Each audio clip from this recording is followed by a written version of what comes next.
Maliit lamang na bansa ang Japan mga kapatid, ngunit pumapangalawa ito sa mayroong pinakamalaking F-35 fleet sa buong mundo, pangalawa sa nagmamanufacture na Estados Unidos. Dahil dito walang duda na tila masinsinang pinaghahandaan ng Japan ng isa na namang digmaan. Nauunawaan naman natin yon dahil ang bansang ito ay napapalibutan ng China na nagbabanta ng mga armas nuklear, North Korea na madalas sinusubukan ang kanilang intercontinental ballistic missile na dumadaan sa airspace ng Japan, at ang Russia na nagdudulot ng pangamba sa buong mundo. Ang Japan ay napapalibutan ng mga malalakas na kaaway, kung kaya tulad ng halos lahat ng mga mauunlad na bansa, kailangan talaga nilang magpalakas ng militar, kaya nag-invest talaga sila ng husto sa F-35 na nagresulta ng kanilang pagkakaroon ng napakaraming bilang nito.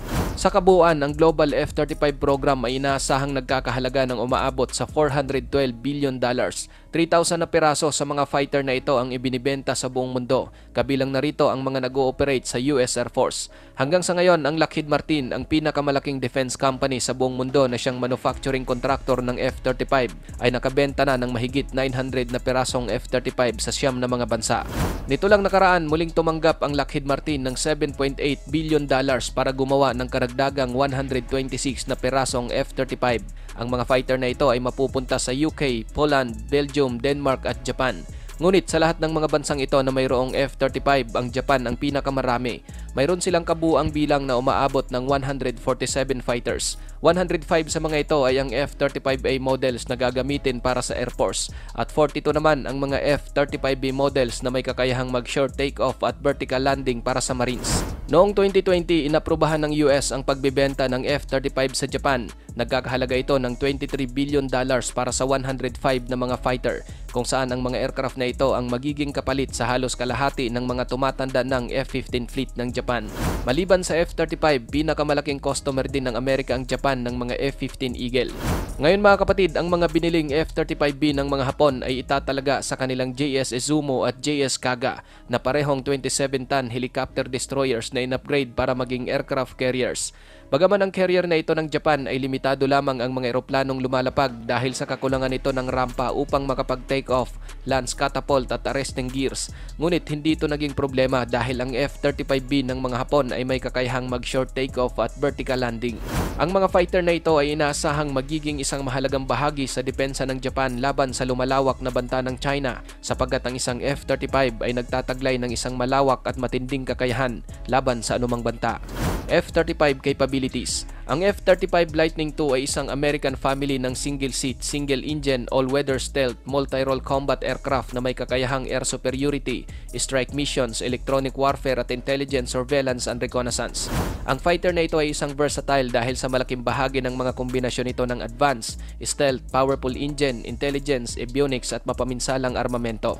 Advanced stealth. Maliban sa F-22 Raptor, ang F-35 ay ang pangalawang 5th generation fighter ng United States, at tulad ng bawat 5th generation fighter, ang F-35 ay malaki ang pagdepende sa kanyang stealth capabilities. Ang F-35 ay dinisenyo na mayroong matinding stealth capability. Talagang inalign ang bawat gilid nito, pinaikli ang mga skin panel, at siniguro na ang makina ay matatakpan ng isang madaling i-maintain na fiber matte skin para sa mababang observability.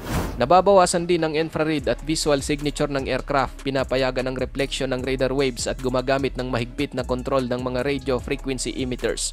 Lahat ng ito ay ginagampanan ang kanilang tungkulin upang maiwasang ma-detect ang aircraft at mabigyan ng isang napakaliit na radar cross-section na mas mababa kaysa sa isang metal na bola ng golf. Dahil dito, nagkakaroon ng kakayahan ng F-35 na atakihin ang mga target nang hindi napapansin ng mga advanced anti-aircraft missile defense system tulad ng S-300 at S-400. Mas matindi ang kakayahan ng isang F-35 kung ikukumpara sa ibang stealth na mga aircraft, at habang ang F-22 Raptor ay tinataglay ang mas maayos na radar cross-section kaysa dito, ngunit ang stealth capability naman ng aircraft na ito ay mas mabuti sa ilalim ng ilang mga kondisyon. Powerful engines. Ang F-35 ay pinapagana ng isang Pratt & Whitney F135 low bypass augmented turbofan engine na nagbibigay ng 43,000 pound force ng thrust na may mga afterburner na nagtutulak sa jet upang makamit ang pinakamataas na bilis na umaabot ng Mach 1.6. Bagaman mas mabilis dito ang isang Russian 5th generation na Su-57 fighter na mayroong Mach 2, hindi naman ito problema dahil mas advanced at mas matindi pa rin ang stealth na kakayahan ng F-35. Ang makina ng F-35 ay nagiging stealth dahil sa feature nitong low observable afterburn. Ang makina ng F-35 ay espesyal kung ikukumpara sa mga makina ng parehong F-35A ng Air Force at F-35C ng Navy. Ang F-135 PW600 engine ito ay sumusuporta sa tinatawag na short takeoff and vertical landing ng aircraft sa pamamagitan ng pag-incorporate ng shaft drive-in lift fan o SDLF. Ang SDLF na ito ay dinisenyo ni Lockheed Martin at binuo ng Rolls-Royce bilang isang pangunahing teknolohiya para sa F-35.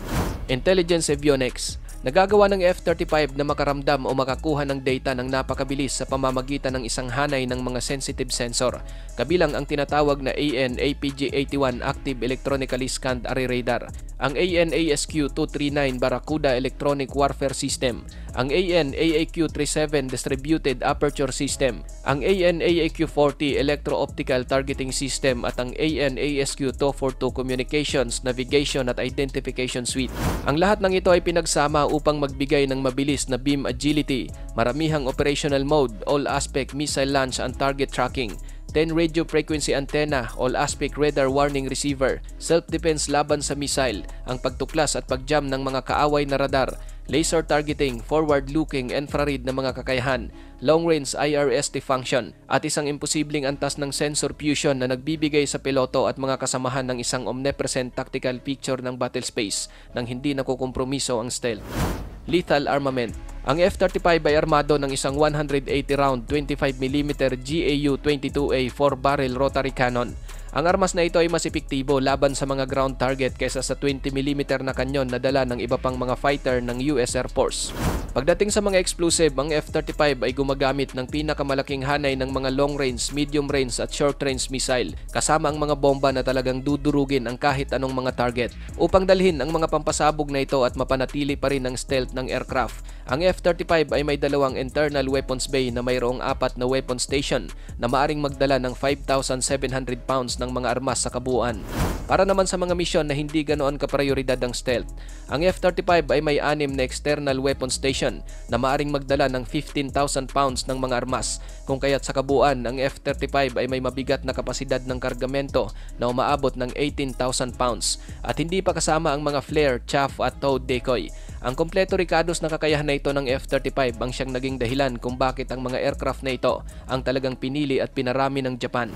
Nang masubukan ng Japan kung gaano katindi at ka-advance ang isang F-35 na humaling na sila rito, kaya naman matapos ang unang delivery ng aircraft sa bansa noong 2018, muli silang nag-order ng panibagong 105 na peraso ng aircraft. Noong panahon din na iyon, unang nagplano ang Japan na i-convert ang kanilang $2.1 billion na mga destroyer na Izumo at Kaga sa mga aircraft carrier para sa tanging layunin ng pag-host ng F-35B fighters. Pagkatapos ng conversion, ang bawat aircraft carrier ay magdadala ng hindi bababa sa 12 F-35B, 7 anti-submarine helicopter, 2 search and rescue helicopter at iba't ibang mga aircraft. Nagsimula ang conversion sa Izumo noong 2020. Kasama sa mga inisyal na pagbabago nito ay ang pagpapalakas sa heat resistance ng deck at pag-install ng power supply equipment para paganahin ang departure at arrival ng F-35B. Ang pangalawa namang pagsasaayos ay upang baguhin ang hugis ng bow sa isang quadrangle para sa ligtas na operasyon ng F-35B at ang pagpapanatili ng mga interior compartment ay nakatakdang isakatuparan simula sa katapusan ng 2024. Ang Japan ay gumagawa din ng higit pa kaysa sa pagbili lamang ng F-35. Nagiging mini manufacturer din sila ng mga fighter jet. Ang Japanese defense industry kabilang ang Mitsubishi Heavy Industries, Mitsubishi Electronic Company at IHI Corporation ay gagawa at magbibigay ng mga mission system, radar, mga bahagi ng EODAS at final assembly at checkout capacities para sa F-35A. Ang F-35B ay nananatiling gagawin sa US. Ang Mitsubishi Heavy Industries ay naging provider din ng mga maintenance, repair, overhaul and upgrade activities para sa North Asia, isang mahalagang hakbang sa pagtiyak ng pandaigdigang kahandaan ng F-35 fleet sa hinaharap. Ang F-35 Lightning II na isang stealth, agile, intelligence, armado ng matitinding armas at 5th generation fighter ay talaga namang hinahangaan sa buong mundo lalo na ng Japanese Air Force. Kaya naman walang duda na ang mga fighter na ito ay magiging mahalagang bahagi sa pagtugon ng Japan sa mga banta.